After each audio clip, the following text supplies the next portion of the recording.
अभिनंदन, आभार और बहुत बहुत स्वागत है दोस्तों रियल न्यूज़ नाम के इस न्यूज़ वाले यूट्यूब चैनल पर।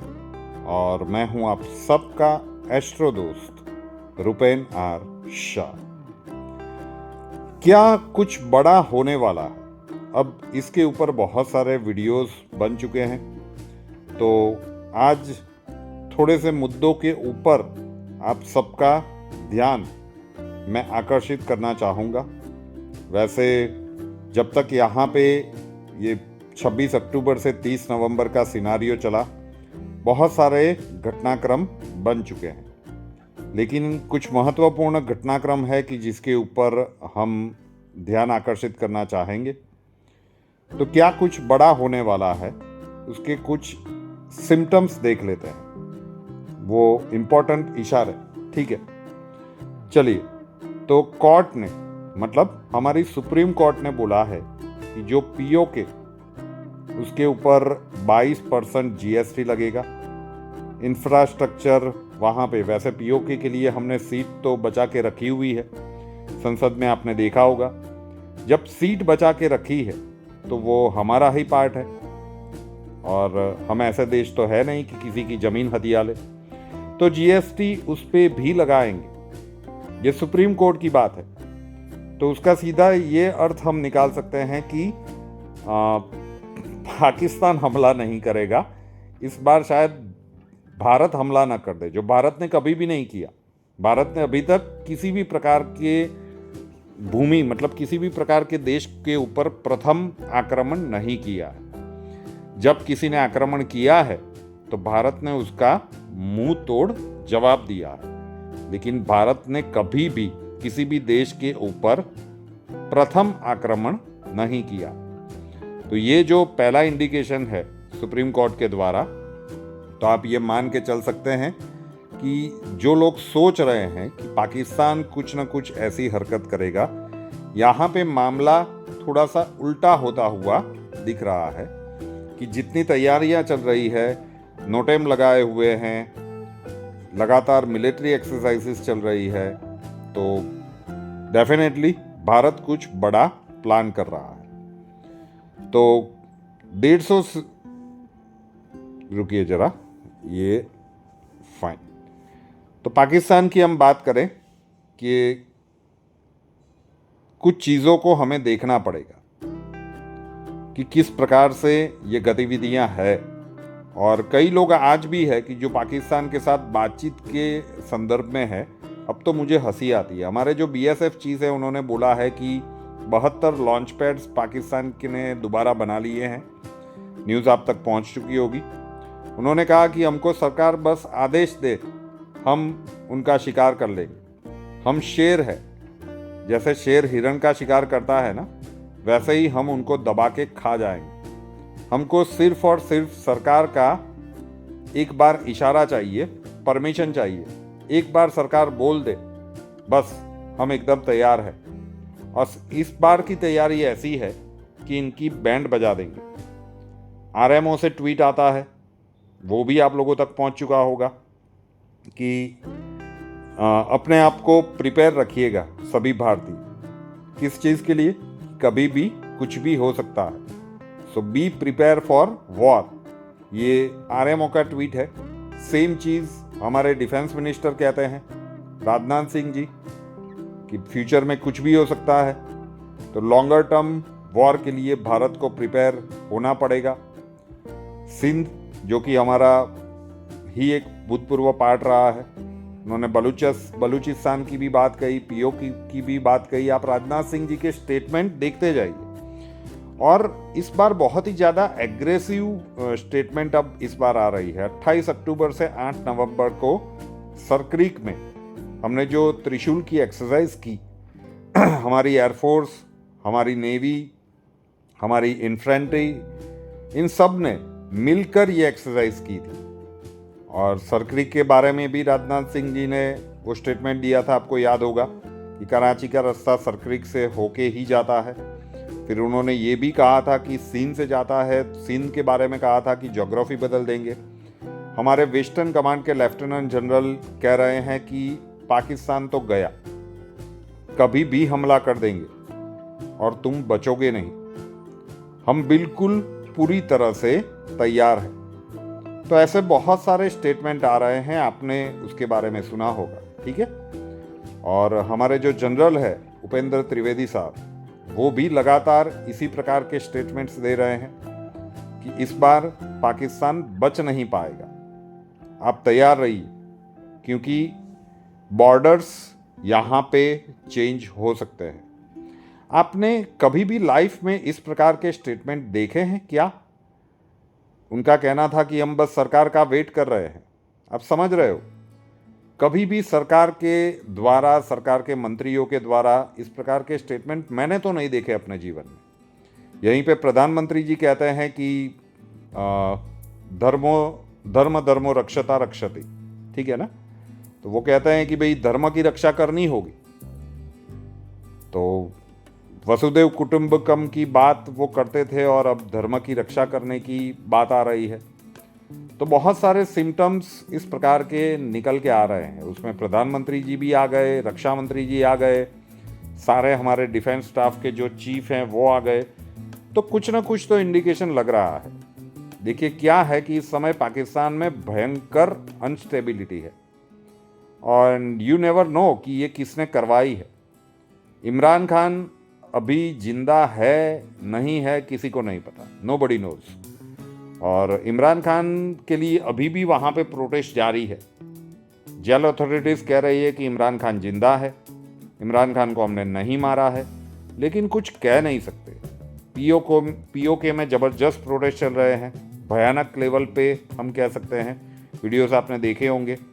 सिंध में क्या हो रहा है, अलग सिंध देश की मांग उठ रही है, वहाँ पे जो एक्टिविस्ट है वो लगे हुए हैं। बलूचिस्तान को तो आप सबको पता है, महीनों से ये न्यूज़ आ रही है। पाकिस्तान इस समय तालिबान के साथ एक बहुत बड़ा युद्ध लड़ रहा है। पिछले 24 से 72 घंटों में आप देखें तो बलूचिस्तान में ताबड़तोड़ हमले हुए हैं, ठीक है। ये सारी खबरें मिली है। पाकिस्तान इस समय पे बहुत ज़्यादा कमज़ोर है और हमें ऐसा लग रहा है कि शायद पाकिस्तान हमला करेगा तो ये मामला उल्टा हो सकता है। संभवतः इंडिया ही कुछ बड़ी प्लानिंग कर रहा है, क्योंकि हमारे जो टॉप लीडर्स के स्टेटमेंट आ रहे हैं, स्पेशली जो उस विभाग को देखते हैं, चाहे वो हमारी बीएसएफ हो, चाहे वो हमारी आर्मी हो, चाहे वो सारे के सारे यही बोल रहे हैं कि देखो हम तैयार हैं, सरकार हमें आदेश दे दे। और सरकार क्या कर रही है ये भी देखना थोड़ा सा इंटरेस्टिंग होगा। तो सरकार हमें आदेश दे, ऐसा ये सारे के सारे कह रहे हैं। फिनलैंड, वो न्यूज़ आप लोगों को मिला होगा, फिनलैंड ने पाकिस्तान से अपनी एम्बेसी हटा दी है, बंद कर दी है। फिनलैंड की एम्बेसी थी पाकिस्तान में, वो अब क्लोज हो चुकी है। और हो सकता है कि अभी बाकी के देश भी आगे चल के यही करें। कोई देश आपके देश की एम्बेसी को बंद कर देना, तो इसका सिग्नल बहुत बड़ा होता है। माइट बी पॉसिबल कि भारत कुछ बड़ा प्लान कर रहा है, इन लोगों को पता है। ऑपरेशन सिंदूर 2.0 ये भी बार बार बोला जाता है कि अभी ऑपरेशन सिंदूर ख़त्म नहीं हुआ है। और जब आप लोग बोलेंगे बहुत कुछ, तो फिर लोग इसमें बहुत कुछ लेकर आते हैं, गोदी मीडिया, चाटुकार वगैरह वगैरह। कई लोग मुझे अभी भी ऐसा मिले हैं, मतलब ऐसे ही बात करते हुए, तो अब तो गुस्सा आता है कि पाकिस्तान से बातचीत कैसे हो सकती है। कोई फायदा नहीं है, कोई भी नहीं। 1947 में आपने बात की, यूनाइटेड नेशन में कश्मीर का पूरा मामला अटक गया। 1965 में आपने बात की, आप देख लीजिए कि उसके बाद और भी ज़्यादा हमले तेज हो गए। पूरे कश्मीर में इमरजेंसी भयानक तरीके से फैल गई। नॉर्थ ईस्ट में ये लोग फैल गए, ISI का हाथ था, ठीक है। और 1971 में अपने सारे सैनिक उनको लौटा दिए। अपने बहुत बड़ा दिल रखा और पाकिस्तान को उसकी ज़मीन भी वापस दे दी। जिया उल हक आ गया, जिसकी वजह से पूरे पाकिस्तान का इस्लामाइजेशन हो गया। ब्लीड इंडिया विद 1000 कट्स, ठीक है, ये भी आपने सुना होगा। 80s 90s का वो दौर, तो वो 10 साल तो कोई भूल ही नहीं सकते। उसकी बात तो ना ही करे तो सबसे ज़्यादा अच्छा है। तो आप देखते जाइए कि ये इतना कम नहीं था, तो 1999 में आप पूरी बस लेके वहाँ पे चले गए, फिर से एक बार संबंधों को तरोताज़ा करने के लिए। अटल बिहारी वाजपेयी जी ने अमन चैन का एक प्रोग्राम शुरू किया था, बस सर्विस शुरू की गई थी। अगले ही साल 1999 में कारगिल हो गया, और कारगिल का वॉर भी लंबा चला था। वो तो हमारे जवानों की वीरता थी कि कारगिल हम जीत गए, बट प्लानिंग तो तब भी उन लोगों की ज़बरदस्त थी। उसके बावजूद भी आप क्या करते हैं, 2003 में आप फिर बात करते हैं, फिर पाकिस्तान से बात करने के लिए जाते हैं। परवेज़ मुशर्रफ यही है, आपने धुरंधर वाली जो मूवी आई है ना, धुरंधर, ये इलियास कश्मीरी जिसका रोल है, मेजर इकबाल, हमारे सैनिकों का सर काट के वो ले गया था, वो नौशेरा में। जब ये इनकी टिकड़ी आई थी तो हमने बहुत मारा था इनको, और उसके बाद परवेज़ मुशर्रफ को ये गिफ्ट किया गया। तो वो सारी बातें चल रही है। मुशर्रफ ने इलियास कश्मीरी को 1 लाख इनाम दिया था, वो बात अलग है। तो बहुत सारी चीज़ें, अब उसके ऊपर फिल्में भी बन रही हैं। अगर आपको इतिहास थोड़ा सा पता हो तो इन सारी चीज़ों को आप रेजोनेट कर पाएंगे। 2003 से 2007 तक 10,000 के ऊपर हमले भारत में हुए, 10,000 से ज़्यादा हमले 2003 से 2007 में। आप वेरीफाई कर सकते हैं, हर दिन कहीं ना कहीं बम ब्लास्ट होता था। 2008 में, मतलब आप सोच नहीं सकते थे। 2008 was the last nail in the coffin. उसके बाद जब पीएम मोदी प्राइम मिनिस्टर बने तो सबसे पहले उन्होंने ट्रिप पाकिस्तान की थी, याद होगा। वो नवाज शरीफ, उनकी बेटी की शादी थी तो वो वहाँ पे गए थे, साड़ी लेके गए थे वहाँ पे। तो क्या किया आप?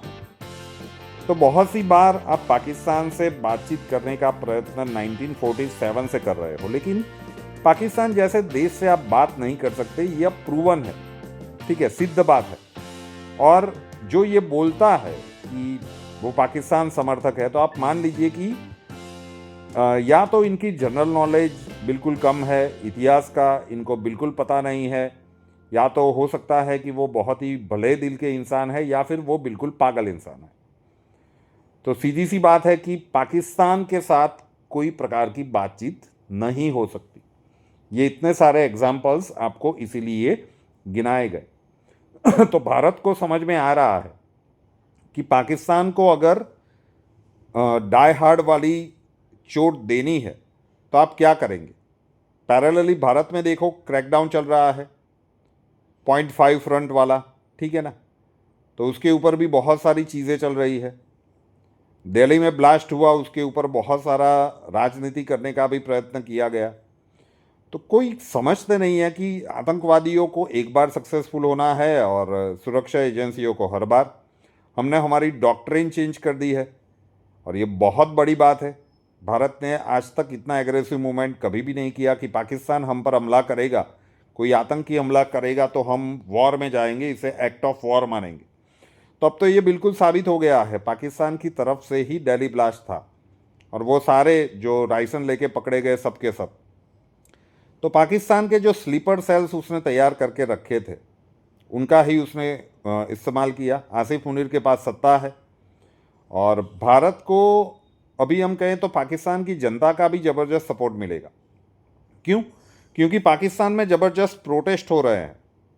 आसिफ मुनीर ने पावर ले ली है, तो वो भी वहाँ पे बहुत सारे लोगों को हजम नहीं हो रहा है। इंडिया इन सारी चीज़ों को कैलकुलेट कर रहा होगा। पीओके सिर्फ मुद्दा हो ऐसा नहीं लग सकता, यहाँ पे कुछ बड़ी प्लानिंग चल रही है। उनके मिनिस्टर, मंत्री, वो क्या नाम है, ख्वाजा आसिफ, वो भी बार बार बोल रहे हैं कि भारत कभी भी हमला कर सकता है। और अभी 8-10 दिन पहले का उनका एक स्टेटमेंट है। क्यों बोल रहे हैं?